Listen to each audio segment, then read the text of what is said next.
제16회 십시일강 프로젝트에 오신 여러분, 정말 대단하신 분들이죠. 황금 같은 주말 저녁 가족과의 시간을 반납하고 이곳에 참석해 계신다는 것은 여러분이 끊임없는 자기개발과 노력을 하고 있다는 증거입니다. 이 보배 같은 자기 자신을 위해서, 또한 이재덕 강사님을 위해서 힘찬 박수를 치고 시작을 하도록 하겠습니다. 네, 감사합니다. 네, 오세훈 작가님. 감사합니다. 어쩌다 도구 홍보해 주시고 계시네요. 고맙습니다. 그러면 17일강에 우리 이재동 마스터님 나오셨는데 안녕하세요. 네, 안녕하십니까. 네, 8시 넘어서까지 강의를 하고 계시던데 많이 피곤하시죠? 예, 전혀 피곤하지 않습니다. 왜 피곤하지 않을까요? 이렇게 많은 분들이 또 참석해 주시는데 피곤하면 예의가 아니겠죠. 오늘의 주제는 생산성을 올리는 정리력입니다. 쓰리피 자기경영연구소 독서법과 정리력 메인 강사이시고요. 저서로는 어쩌다 도구 이렇게 책을 쓰셨어요. 환경이 중요한 것 같더라고요. 될 수밖에 없는 도구와 환경을 선택해서 어떻게 하는지 그게 중요한 것 같습니다. 와 정리로 세상을 구하고 있는 독서 팬더 이재덕입니다. 반갑습니다. 일단 집에서 이제 조촐하게 강의하려고 했는데 오늘 일정상 이제 사무실에 지금 나와 있어가지고 또 이제 강의장에서 한다는 느낌으로 좀 힘차게 한번 시작을 해봤고요. 우리 또 제 지금 화면에 우리 김영숙 아나운서님하고 오세훈 우리 선배님, 전대진 선배님 보이네요. 그러니까 표정 관리 잘 해주시면 제가 더 열심히 한번 해보도록 하겠습니다. 그래서 오늘 일요일 이 시간에 진짜 이렇게 와주셨다는 건 정말 본인의 인생에 대해서 참 사랑하고 아낀다라고 생각하고요. 그래서 그에 걸맞게 저도 정성 담아서 한번 진행해 보도록 하겠습니다. 네, 소개해 주신 것처럼 이제 3P 자기경영연구소라고 하는 이제 교육회사에서 중요한 건 교육생으로 시작을 했습니다. 2013년 1월 달에 우리 전대진 선배님처럼 저도 대구 사람이거든요. 대구에서 아무것도 모르고 양재역에 가서 8시간 동안 그냥 열심히 들었습니다. 들으면서 이런 세계가 있구나. 진짜 나중에 기회가 되면 저곳에서 조금이라도 일을 했으면 좋겠다라고 생각을 했었던 것 같아요. 그렇게 해서 2년이 지나서 이제 3P라는 회사에 입사를 했고요. 그때부터 진짜 좀 무식하게 일했던 것 같습니다. 저는 뭘 잘하려고 했다기보다 그냥 했던 것 같아요. 하니까 어떤 결과가 나왔어요. 근데 처음에는 그 결과가 안 좋은 게 많았습니다. 그래서 하고 나서 결과가 나오면 그 결과를 바탕으로 개선을 하려고 노력했던 것 같습니다. 그렇게 하니까 처음에는 많이 틀려봤지만 나중에는 덜 틀리는 이런 상황이 됐던 것 같고요. 이제는 뭔가를 할 때 잘 안 틀리는 상황으로 좀 가고 있지 않나. 그래서 강의하고 별개로 오늘 이 이야기를 들으시는 분들이 뭘 잘하려고 하기보다는 일단 뭐라도 좀 하시면 좋겠습니다. 그 한 결과를 바탕으로, 그러니까 머리로 생각해서 판단하기보다는 몸으로, 이 세포로, 피부로 느끼시고 이거 아니네. 그 이후에 바꾸려고 노력하시면 좀 더 빠르게 변할 수 있지 않을까 싶습니다. 네. 제 소개 짧게 한번 드려보겠습니다. 네, 학점을 1.4점을 맞았다. 진짜일지 가짜일지 한번 잘 생각해 보세요. 참고로 저는 대구 가톨릭대학교 도고동문학과에서 10년 정도 대학교를 다녔고 1학년 때는 학점이 1.41을 맞았었습니다. 말씀드린 것처럼 대학교를 10년 다니고 싶어서 다닌 게 아니고요. 얘기하자면 길지만 영어 영문과를 가려고 갔는데 당시에 서양 어문학부였어요. 그래서 서양 어문학부 들어왔으니까 됐겠지 싶어서 열심히 놀았더니 다음 해 영문과, 스페인어과, 독일어 막 이렇게 하는데 독일어에 이제 본의 아니게 가게 됐습니다. 그래서 영어로 복수 전공하려고 겨우겨우 했는데 나중에는 어쩔 수 없이 포기하니까 10년이 걸리더라고요. 그런 비하인드가 있었습니다. PC방에서 밤을 자주 샜습니다. 이거는 제가 최장 2박 3일 동안 그 포트리스라고 하는 게임이 있습니다. 캐논이라는 걸로 이제 대포를 쏘는데 그거 2박 3일 동안 할 정도로 좀 미친 놈이었어요. 근데 제가 왜 이 얘기를 굳이 드리냐면 저는 뭐든지 경험주의자거든요. 중2 때부터, 전 촌에 살아서 그런지 몰라도 중2 때부터 담배에 많이 노출돼 있었습니다. 아버지가 항상 소파에 88 라이트를 갖다 놓고 가서 저런 것도 한번 해볼 필요 있지 않을까 해서 중2 때부터 담배를 피기 시작해서 하루에 한 2갑씩 폈던 것 같아요. 그러다가 이제 쓰러져 가지고 도저히 사람이 이제 살 수가 없겠다 싶어서 담배를 끊게 됐어요. PC방도 그렇고 담배도 그렇고 저는 뭐 하나를 할 때 제대로 했었던 것 같습니다. 그때는 조금 안 좋은 방향으로 했던 걸 지금은 독서나 자기 관리라는 조금 다른 방향으로 옮겼기 때문에 몰입을 옛날에 경험해봤기 때문에 지금 또 이런 쪽으로 몰입을 하고 있지 않나라는 생각이 들고요. 좀 제일 중요한 제 소개가 100점 만점에 프로세스 점수가 90점이다. 예, 요게 가짜거든요. 나머지는 다 진짜 제 얘기인데 제 인생을 그냥 통틀어서 한 문장으로 요약하면 프로세스는 개선될 수 있다라는 말씀을 드리고 싶습니다. 저는 90점이 아니고 10점인 사람이었고요. 매뉴얼의 몇 자도 모르고 정리의 정자도 모를 정도로 아무런 정리를 못하고 살았는데 말씀드린 것처럼 프로세스를 개선할 수 있다라는 마음으로 계속 개선하다 보니까 어느 순간 결과가 바뀌기 시작하더라는 거죠. 그러니까 결과를 바꿔야지라는 생각이 아니고 이 결과가 나오기까지의 과정들을 정말 잘게 쪼개봤습니다. 그리고 이 부분이 틀렸구나 라는 과정들을 좀 옮겨봤던 것 같아요. 그래서 오늘 어떻게 그 과정들을 바꿨길래 생산성이 났는지, 그러니까 생산성에 초점을 둔 게 아니고요. 생산성이 나오기까지의 그 과정에 조금씩 개선을 했다라고 생각하시면 좋을 것 같습니다. 이게 2013년 2월 달에 제가 했던 검사인데요. 사람을 만나는 그런 스타일을 액션형, 프로세스형, 피플형, 아이디어형이라고 하는데 제가 당시에 40점 만점인데 2점밖에 안 됐어요. 그러니까 10점보다도 더 점수가 낮았던 거죠. 그때 지금은 회사 대표님이신 강규영 대표님이 프로세스는 개선될 수 있다고 그냥 지나가는 말씀을 하셨는데 저는 그때 이 말씀을 붙잡았습니다. 그리고 항상 고민했어요. 내가 지금 하고 있는 일이나 독서나 어떤 자기 개발에서 프로세스가 어떻게 되고 있지? 그 프로세스가 보이기 시작하는 순간부터 개선이 되기 시작하더라는 거죠. 지금은 제가 그 인스타그램의 아이디도 프로세스 이노베이터라고 이제 과정 혁신가라고 이제 정의를 다시 내릴 정도로 저는 이 문장이 제 인생 문장이라고 말씀드리고 싶고요. 네, 뭐 이제 안 부끄럽습니다. 옛날에 제가 이제 96kg가 나갈 정도로 정말 자기 관리 안 되는 놈이 자기 관리 강의를 입으로만 열심히 떠드는 입으로만 강사를 했었던 것 같아요. 근데 이건 아니겠다 싶은 마음으로 열심히 한 결과 3개월 만에 저는 18kg, 18kg를 빼게 됐습니다. 예. 그 원동력 중에 하나가 오늘 제가 기업에서 강의를 했는데 이 책으로 진행을 했거든요. 우리 생각의 비밀 김승호 대표님이 750명 양재나비에서 저자 특강을 하신 적이 있어요. 그때 대규모 사람들 앞에서는 함부로 말씀을 안 하실 거 아니에요. 그때 본인 인생의 3권 정도 되는 책 중에 한 권을 이 절제의 성공학이라는 책을 전해주셨습니다. 어떤 말씀 하셨냐면요. 성공의 운명을 가진 사람은 때를 기다림에 있어 절제를 최우선으로 해야 하오 라는 말씀을 하시더라고요. 그래서 저는 그 오늘처럼 중요한 일정이 있으면 조금 공복의 상태로 유지하려고 하고요. 밥을 좀 줄이려고 합니다. 왜냐하면 우리가 이제 맛있게 밥을 먹고 막 탄단지, 단백질하고 다 섞어 먹으면 이 소화시킨 에너지가 너무 많이 발생하잖아요. 그래서 소화시킨 에너지를 줄이면 제가 이렇게 강의할 수 있고 대사할 수 있는 에너지가 많이 남기 때문에 중요한 거 있을 때 이걸 지키려고 노력했습니다. 그러니까 옛날에는 강의를 잘해야지 결과를 집중했다며 내가 강의를 잘하기 위해서는 어떤 과정들을 개선해야 될까? 공복의 상태를 유지하고 사람들이 왔을 때 잘하는 게 아니고 오기 전에 이분들이 어떤 고민이 있는지 어떤 걸 원하신지를 최대한 면밀하게 파악을 하면 왔을 때 제가 하고 싶은 얘기를 하기보다는 이분이 이런 거를 원하시고 필요하시구나. 그분의 결핍과 그분의 문제와 그분의 고민을 가지고 이야기를 하기 시작하더라는 거죠. 예. 그렇게 하다 보니까 많이 말을 안 하고요. 많이 들어주고 많이 끄덕여줬는데 예전보다 더 반응을 잘해 주시더라고요.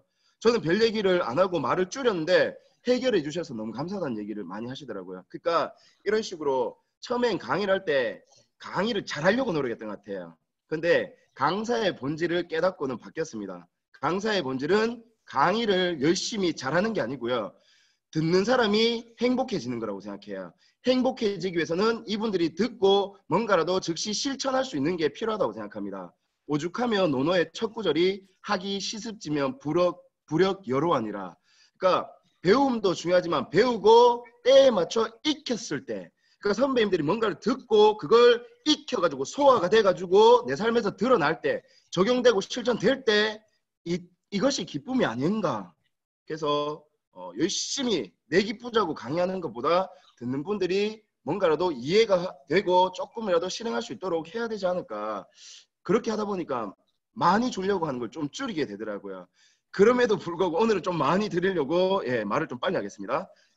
제가 이제 정리력 강의를 1년 4개월에 걸쳐서 준비를 했는데 그때 진짜 정리력 강의를 만들어야지라는 생각을 했지는 않았어요. 그냥 한 권 한 권 정리에 대한 책들을 읽고 소화를 해서 하나하나씩 키워드 또는 문장으로 뽑았던 것 같습니다. 그때 제가 읽었던 책들이 이렇게 되어 있는데요. 처음에는 청소력이라고 하는 어떻게 보면 청소에 대한 책으로 시작을 했던 것 같아요. 근데 저는 호기심이 말살되지 않고 호기심이 증폭되는 방법으로 책을 읽었습니다. 읽고 나서 저자가 던지는 메시지 또는 제가 드는 궁금증을 찾아서 다시 검색을 하니까 어떤 책 한 권이 나오더라고요.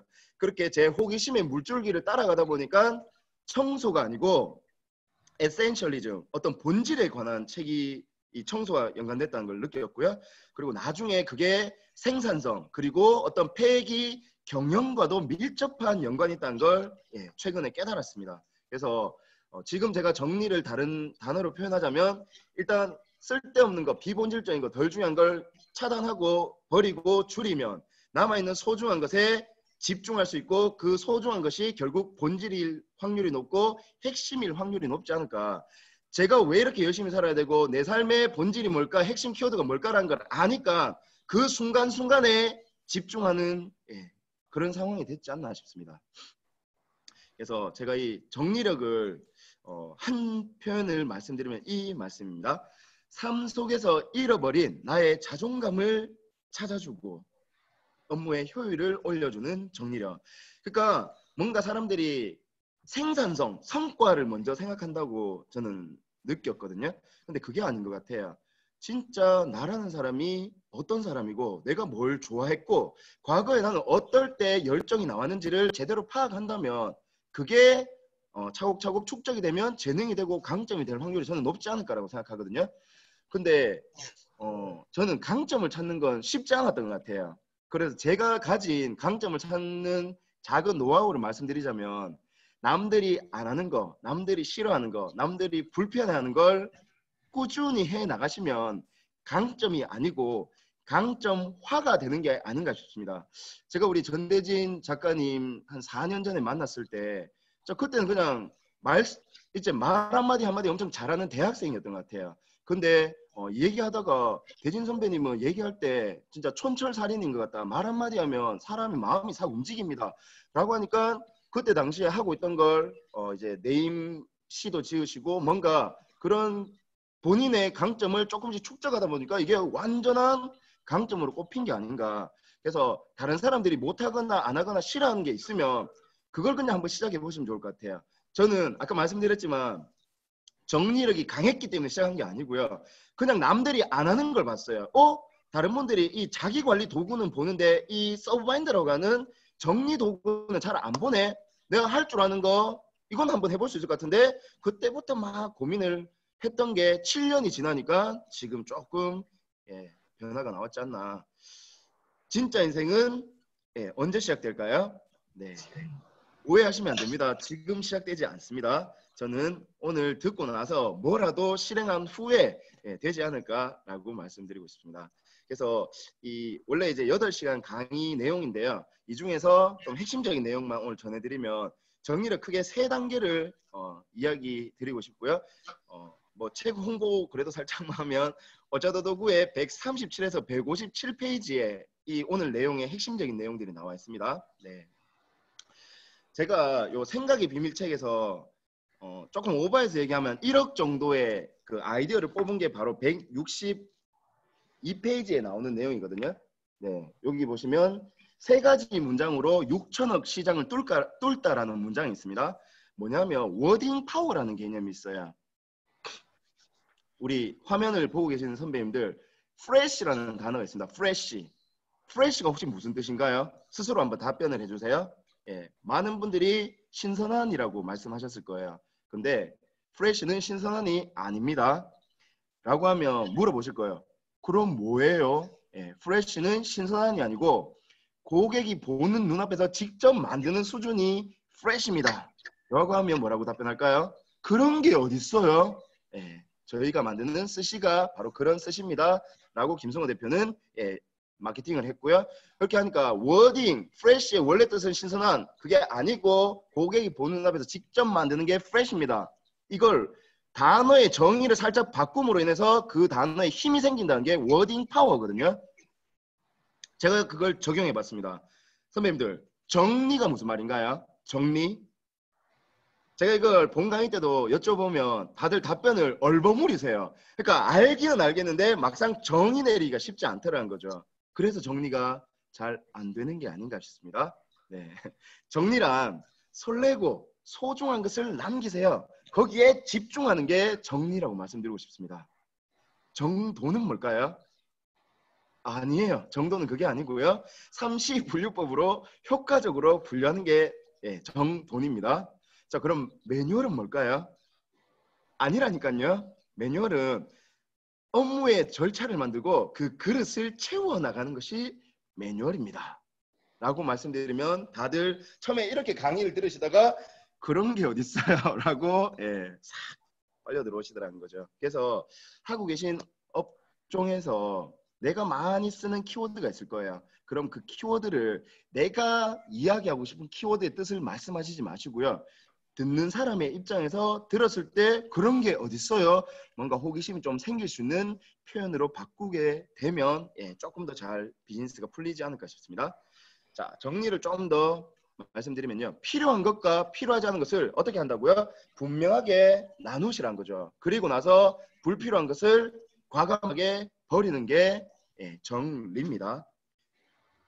저는 책을 읽거나 강의를 들을 때 눈으로 잘 안 해요. 왜? 그렇게 하면 이 중요도가 티가 안 나거든요. 지금도 똑같아요. 이게 만약에 책에 있는 문장이라고 치면 많은 분들이 필요한 것과 필요하지 않는 것을 분명히 나누어 필요한 것을 과감히 버리는 거.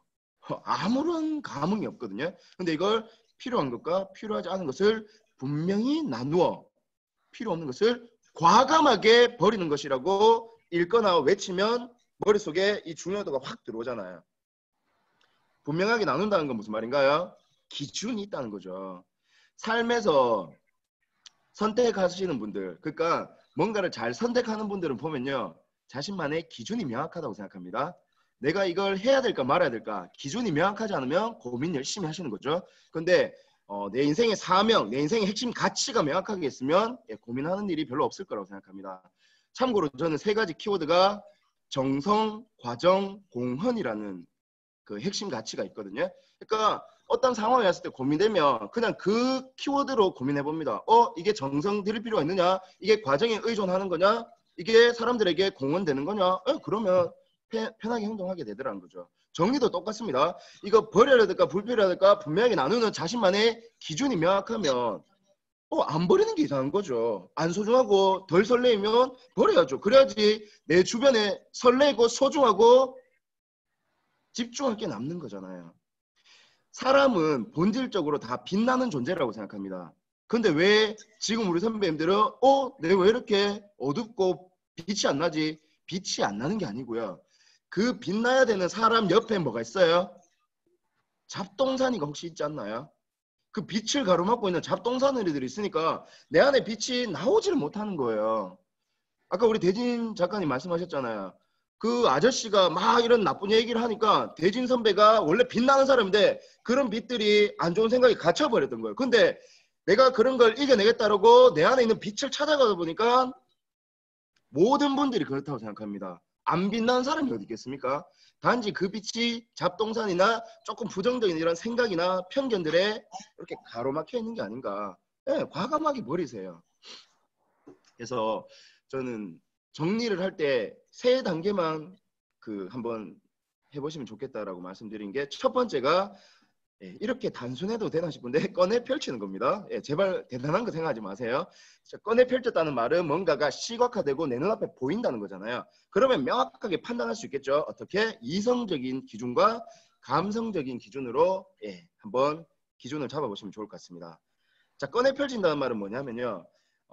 한눈에 보이도록 해서 꺼내 펼치는 건데 사람은 뭔가가 눈에 보이지 않으면 그러니까 머릿속으로 생각해서 판단하는 건 쉽지 않다는 거죠. 우리 견물생심이라는 표현 있잖아요. 뭔가가 보이니까 마음이 가는 거잖아요. 그래서 항상 뭘 할 때 잘 펼치면 좋을 것 같습니다. 제가 이 강의를 시작할 때 그 아내한테 얘기를 했어요. 여보, 그래도 명색이 정리를 강의하는데 우리 집부터 정리가 돼야 되지 않겠나? 라고 하니까 집사람이 저만 믿으세요 라고 얘기하더라고요. 그래서 믿었습니다. 믿었는데 옷장에 있는 옷을 하나 딱 빼더라고요. 빼고는 정말 심각하게 고민하더라고요. 하면서 다시 였더라고요. 3시간이 지났는데 와이셔츠 하나 딱 버리더라고요. 여보, 이래서는 정리가 안 된다 라고 해서 제가 뭘 했냐면 비닐봉지 큰 걸 한 개 가져와서 거기에 옷을 담으라고 했습니다. 그리고 이 옷을 하나하나씩 꺼내가지고 판단을 하라니까 의외로 좀 잘 버리게 되더라는 거죠. 자, 이게 뭐냐면 옷장에 있는 옷을 익숙함이라고 말씀드리고 싶고요. 바닥에 펼친 옷을 낯설음이라고 말씀드리고 싶습니다. 우리 고구분영 선생님 책 제목 있잖아요. 익숙함과의 결별, 그리고 뭔가요? 낯설음으로의 여행이라고 말씀드리고 싶어요. 그래서 정리란 것은 내가 처한 환경에서 그 익숙하고 편안한 환경에서 일단 객관적인 시야가 필요하다고 생각합니다. 그때 조금 불편할 거예요. 조금 낯설을 거예요. 근데 거기로 여행 가듯이 한번 가보시면 처음엔 당연히 불편합니다. 서울에 올 때 정말 힘들었어요. 서울에 지인이 한 명도 없었습니다. 근데 계속 오다 보니까 한 명씩 지인이 생기고 그 낯설고 불편한 공간이 조금씩 편해졌는데 이젠 제가 서울시 송파구에 회사에 입사를 하고 남양주에서 제가 살고 있을 줄 꿈에도 생각 못 했거든요. 그래서 선배님들 정리를 하고 싶다는 생각을 어렵게 생각하지 마시고요. 내 익숙함에서 조금만 한번 탈피를 해보시면 좋을 것 같아요. 우리 누에 고치 선배님도 그 고치 상태에 가만히 있으면 편하거든요. 그러면 죽어요. 근데 그 누에 고치 상태에서 막 나오려고 그 번데기에서 막 나오려고 하니까 뭐예요? 엄청 불편하지 않나요? 우리 아이가 탄생할 때 잘 생각해 보세요. 애가 막 편하게 뭐 엄마 내 왔어요 그러면 나오지 않잖아요. 그 몇 시간의 사투 끝에 겨우겨우 해서 나오는 게 탄생 아닌가요? 우리 대학교에 입시 합격하고 면접 봐가지고 학교 들어간 거 다 어때요? 엄청 불편한 환경에 맞닥뜨리는 거 아닌가요? 그러니까 정리가 뭐 단순하게 치우고 버리는 거 아니라고 생각합니다. 낯설음으로의 여행으로 가고 편하고 익숙함과의 결별 또는 탈피라고 생각해 보시면 좀 더 다른 차원이 보이지 않을까 싶습니다. 그것보다 더 쉬운 방법은 환경 자체를 바로 바꿔버리세요. 다들 이사해 보셨겠지만 이사할 때 어때요? 이 가구가 집에 있을 때는 꽤 괜찮았거든요. 근데 밖에 딱 나오니까 이렇게 뭔가 초라해 보일 수가 없는 겁니다. 제가 살 뺄 수 있는 운동량 딴 거 없었습니다. 키 크고 잘생긴 남자들하고 같이 식사를 한번 했는데 거기서 제가 자기관리 강의를 했어요. 하는 내내 부끄러워 죽겠더라고요. 그래서 더 이상 말만 화려하게 하는 변호인이 되지 말고 진짜 내 삶으로 보여주는 증인이 돼야 되겠다. 그렇게 마음먹으니까 딱 90일 걸리더라고요. 중요한 건 이후에 110일이 지났는데도 그 몸무게가 유지되고 있는 게 저는 핵심이라고 말씀드리고 싶고요. 제가 그냥 이실직고 하겠습니다. 당 떨어져서 오늘 제가 몽쉘 통통하고 카스타드 먹고 있거든요. 괜찮습니다. 이제 이렇게 먹었으면 저녁에 디톡싱하고 아침에 일어나서 조금 더 이런 비우는 그런 걸 이해했기 때문에 저는 괜찮다고 생각합니다. 그래서 자꾸 선배님들이 환경을 바꾸려고 노력하시고요. 그 김승호 대표님도 제가 짧지만 한번 정리해 드릴게요. 생각의 비밀이란 책을 읽을 때 많은 분들이 이분의 글과 내용을 읽으세요.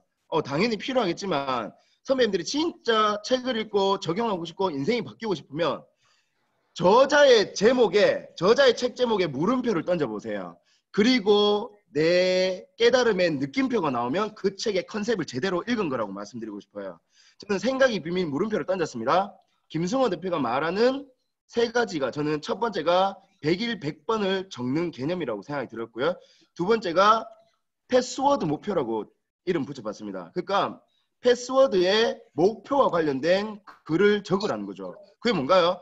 패스워드 치려고 하면 목표를 생각할 수밖에 없는 환경을 설정한 거 아닌가요? 그리고 세 번째가 워딩 파워였습니다. 프레시는 신선함이 아니고 고객 본업에서 직접 만든다. 그런 개념으로 내 생각을 바꾸는 이 세 가지가 제가 이 느낌표를 받은 생각의 비밀이 아니었나 싶습니다. 자, 이렇게 꺼내 펼친 다음에 이성적인 기준으로 한번 정리를 해보겠습니다. 사용 빈도별로 정리를 할 수가 있는데요. 보존, 보관, 보류 우리가 알고는 있습니다. 근데 명확하게 구분이 잘 안 됐을 거예요. 보존은 뭐냐면요. 꽤 오랜 시간 안에 한 번씩 참고할 만한 수준이라고 보시면 되겠습니다. 우리 서류로 가정하면 한 80%가 이 보존에 연관된 거라고 생각하시면 좋을 것 같아요.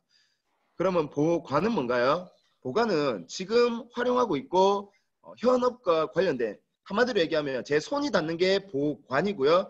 몇 발자국 걸어가서 가져올 수 있는 게 보존이라고 생각하시면 되겠습니다. 근데 처음부터 이게 구분이 잘 안 되죠. 그게 보류라고 생각하시면 좋을 것 같아요. 자, 이때 중요한 건 데드라인입니다. 데드라인. 그러니까 정리가 안 되는 이유를 잘 한번 들여다보시면 내가 가지고 있는 어떤 물품이나 사건에 날짜가 없어요. 날짜가 없다는 말은 유통기한이 안 보이는 겁니다.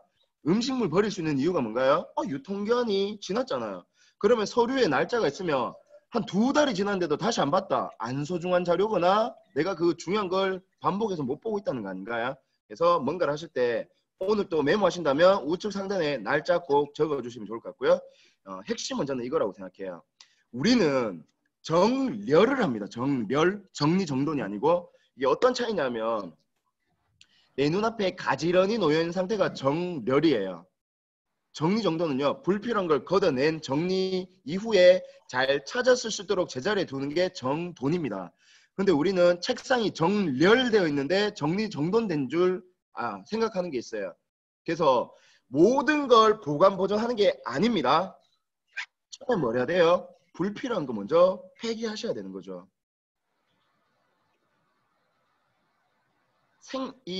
에너지.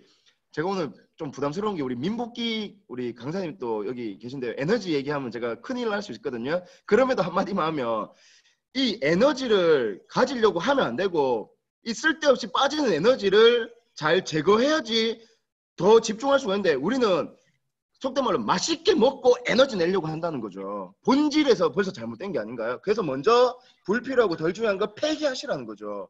폐기해서 남아있는 소중한 것을 잘 보관하고 보존하면 꽤 쉽게 정리가 되지 않을까 싶습니다.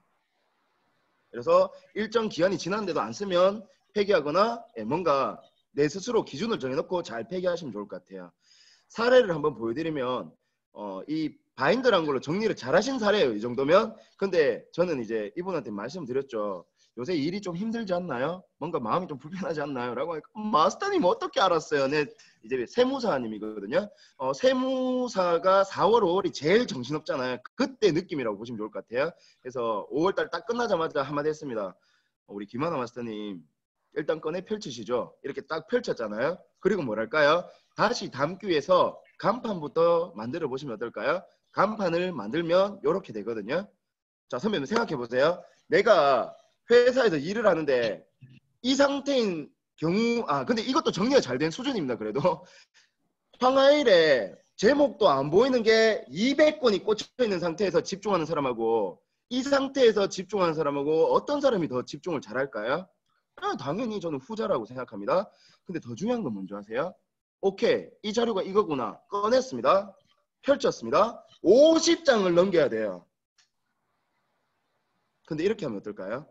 이게 인덱싱이 딱 되어 있어가지고 이 분류가 이 자료구나 라는 걸 알고 뽑았을 수 있으면 제가 이 얘기하면 많은 분들이 야, 요새 시대가 어떤 시대인데 디지털로 해야죠. 저는 디지털 아날로그가 중요한 게 아니고요. 그걸 얼마나 잘 필요할 때 찾아 쓸 수 있는지가 핵심이 아닌가 싶습니다. 그래서 아날로그와 디지털을 잘 융합해서 디지로그로 하는 게 더 현명한 방법이 아닌가라고 말씀드리고 싶어요.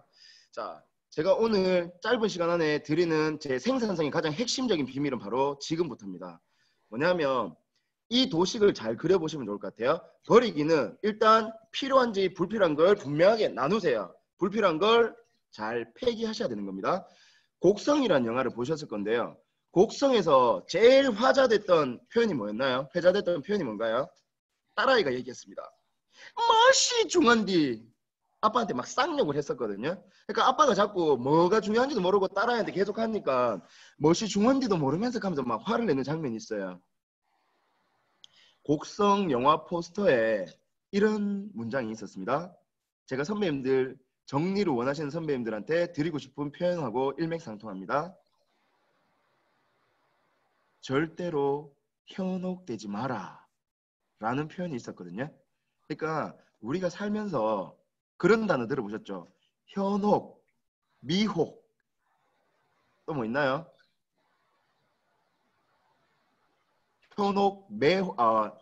유혹, 예, 그렇죠. 유혹, 현혹, 매혹. 뭔가 자꾸 이렇게 혹하는 거죠. 뭐가 중요한지 모르니까 혹하는 거죠. 저는 TV 드라마 보는 거, 휴대폰 만지는 게 나쁘다고 생각하지 않습니다. 근데 만약에 오늘 이런 특강이나 책 읽는 게 중요하다면 당연히 그걸 하실 건데 자꾸 현혹되는 거죠. 편하고 뭔가 재밌는 거. 예. 그래서 무엇이 중원디를 보는 눈이 있다면 잘 폐기할 수 있지 않을까. 그래서 남아있는 소중한 것을 구분해 보세요. 이게 소망에 연관된 건지 필요에 연관된 건지.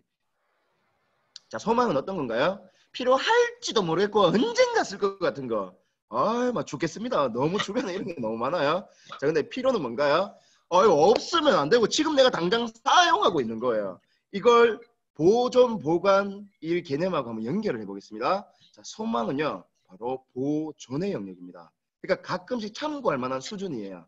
그럼 필요는 뭔가요? 예, 바로 보관의 영역이거든요. 없으면 안 되는 거예요. 자, 보존과 보관이 있는데요. 그것보다 더 중요한 건 뭔가요? 예, 금방 보셨죠? 휴대입니다. 휴대. 자, 이게 무슨 말이냐면 고객하고 상담을 했어요. 그래서 고객이 이거 자료 좀 보여주세요라고 하면 우리 대부분 이래요. 아, 그 자료요. 제가 집에 가서 이메일 보내드릴게요. 예, 고객은 마음이 식어버립니다. 근데 어떤 분이 그 자료요. 잠시만요. 착착 펴가지고 딱 보여줘요. 그것도 시각화된 가시화된 이미지가 들어가 있는 자료로. 또는 에버노트 그 자리에서 카카오톡으로 바로 보내주면 뭐예요? 그 자리에서 이 즉시 직접 즉흥 즉시 대응할 수 있다면 당연히 계약 나올 수밖에 없다고 생각합니다. 그래서 저는 여기 보시면 이게 제 사무실 이 바인더들이거든요. 그래서 이렇게 제 바인더들이 이런 식으로 정리가 되어 있고요. 뭐 이런 식으로 바인더들이 있습니다. 그래서 그게 이제 보존 가끔씩 참고하는 개념이라면 메인 바인더는 뭐냐면 이거죠.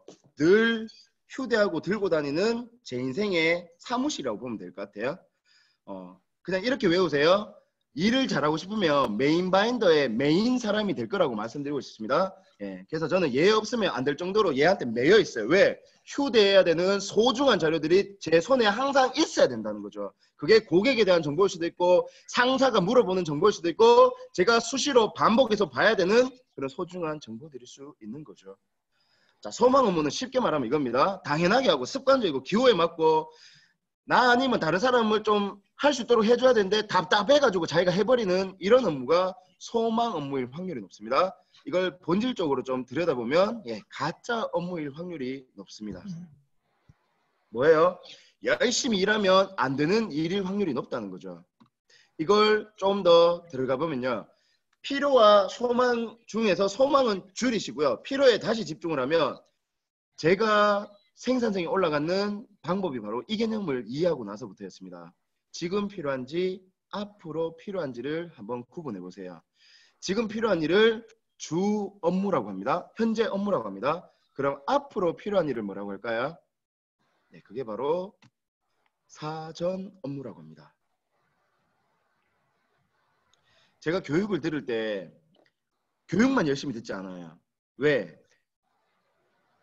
호기심이 조금이라도 있는 상태에서 가고 질문이 조금이라도 있는 상태에서 가는 게 훨씬 좋잖아요. 그래서 사전 교육을 하는 거죠. 그 강사에 대해서 서칭을 한다든지 강사의 책을 읽어본다든지 강사의 유튜브를 본다든지 그리고 여기는 표현 안 했지만 본 업무보다 더 중요한 게 사전 업무라면 본 업무만큼 중요한 게 사후 업무 아닌가요? 그래서 공부 잘하는 애들 딴 거 없는 것 같아요. 공부하기 전에 예습 조금 하고 공부하고 나서 즉시 복습하는 거죠. 오늘 이 강의 마치고 누군가는 10시 좀 늦긴 하지만 바로 주무시는 분 있고 메모 있는 건 3분 5분 낭독을 해보든지 다시 한번 정리를 해보든지 바로바로 하시는 분들이 당연히 더 오래 기억할 수 있는 게 아닌가 싶습니다. 그래서 사전 업무에 한번 집중을 해주시면 좋을 것 같고요. 자, 이것도 140페이지에 금방 보여드렸던 도식이 적나라하게 나와 있습니다. 저는 책 공부하고 싶은 생각은 조금 있고요. 그리고 더 중요한 게 많은 분들이 이걸 모르세요. 그냥 어쩌다 도구라고 하니까 에세이 아니면 그냥 편안하게 읽는 책이라고 생각할 수 있는데 제가 조금 오버해서 얘기하면 8년의 삶을 갈아서 썼는 책이라고 말씀드리고 싶어요. 그래서 금방 드렸던 사전 업무하고 이런 개념을 정리를 하면 급하지 않고 중요하지 않은 일은 폐기하세요. 불필요한 업무일 확률이 많습니다. 그리고 급하긴 한데 중요하지 않은 일은 소망 업무 잘 줄여주세요. 그리고 중요하고 급한 일이 지금 하고 있는 현재 업무잖아요. 얘는 안 할 수는 없잖아요. 어느 정도 유지해 주시고요. 급하진 않아요. 중요한 일이 뭔가요? 이게 필요 사전 업무라는 거죠. 불필요한 걸 폐기하시고 소망 업무 좀 줄여주시고 필요 업무 유지하세요. 사전 업무 뭐 해야 될까요? 목숨 거셔야 되는 거 아닐까요? 그러니까 이렇게 말씀드리면 조금 헷갈릴 수 있어요. 저는 그래서 이렇게 말씀드리고 싶어요. 지금 하시는 일에서 사전 업무가 어떤 게 있으신가요? 일단 사전 업무 자체가 없는 분들이 많을 거라고 생각해요. 제가 비하하는 게 아니고요. 저는 8년 동안 사전 업무 없이 그냥 열심히 지금 하는 일, 그러니까 시키는 일, 내가 해야 되는 일만 열심히 했던 것 같아요. 한 번도 앞으로 어떤 시장이 열리고 어떤 일이 발생할 건지 고민을 안 해본 것 같아요. 근데 지금 우리 김영숙 그 아나운서님 덕분에 이런 강의를 할 수 있는 이유가 뭔가요? 사전 업무가 잘 되어 있는 게 아닌가요? 그러니까 온라인 시장이 열려서 한 게 아니고요. 저는 좀 미흡하지만 줌이란 걸 계속 해보고 있었던 것 같아요. 그러니까 이런 식으로 뭔가 코로나라는 어떻게 보면 위기인데 위기를 조금만 쪼개보니까 위험한 기회이고 위대한 기회가 될 수 있는 게 아닌가 싶어요. 그래서 누가 사전에 중요해질 일을 잘 준비했는가, 급해지지 않도록 누가 지금부터 준비했는가, 그게 중요한 게 아닌가 싶습니다. 그래서 성과를 내는 사람들을 한번 파악을 해보니까 필요 사전 업무에 집중을 하는 역량들이 있다는 거죠. 그럼 필요 사전 업무는 도대체 어떤 건가요? 이런 일들입니다. 사람을 키우는 거. 그러니까 내가 열심히 일한 건 플러스예요. 근데 나처럼 할 수 있는 사람을 키우는 건 시간도 많이 걸리고 힘이 더 많이 들지만 그때 배가가 되는 거죠. 3배가, 4배가, 10배가가 되는 거죠. 근데 또 인재 육성이라고 하면 많은 분들이 저는 혼자 일하거든요. 저는 사람은 그 관련된 일이 아닙니다. 아닌 것 같아요. 관점을 바꿀 필요가 있습니다. 책 쓰는 것도 인재 육성이고요. 내 컨텐츠 만드는 것도 인재 육성이고 온라인 하는 것도 다 인재 육성 아닌가요? 내가 하는 기능을 누군가가 홍보해주고 마케팅 해줄 수 있다면 열심히 목숨 걸고 해볼 필요가 있지 않은가 싶습니다. 커다란 성과를 내기 위해서는 얼마나 사전 업무에 집중할 수 있는지 좌우된다. 근데 어때요? 사전 업무가 없습니다. 있는데 집중하지 못했습니다. 그러니까 생산성이 나오기가 쉽지 않았던 게 아닌가 싶습니다. 제가 만약에 죽을 때 마지막으로 한마디만 해주세요 라고 하면 저는 이 말 하다가 죽을 것 같아요. 사전 업무에 주업무화를 잘하거라 하면서 죽을 것 같습니다. 무슨 말인가요? 앞으로 세상이 어떤 식으로 갈지를 흐름을 역사는 반복된다고 하잖아요. 잘 읽어라. 그러면 이런 사건들이 나올 거다. 자, 이걸 엘빈 토플러 선배님은 뭐라고 하셨나요? 웨이브라고 했는 거 아닌가요? 그래서 제1의 물결이 농업이었고 제2의 물결이 공업이었고 제3의 물결이 우리가 알고 있는 뭐 정보화 시대고 지금은 뭐 AI라는 제4의 물결 아닌가요? 누군가는 물결을 읽고 지금은 만조네 간조네 뭐죠? 이거 물이 들어오는 거랑 나가는 거 네. 그때를 알면 노 저을 땐지 노를 빼야 될 땐지를 알아야 되고 노를 젓는다는 말은 뭐예요? 사람이 멸치들이 온다고 생각하면 그물 치듯이 기회라는 게 오겠구나. 그럼 그 기회를 잡을 준비를 하고 있어야 되는 거 아닌가요?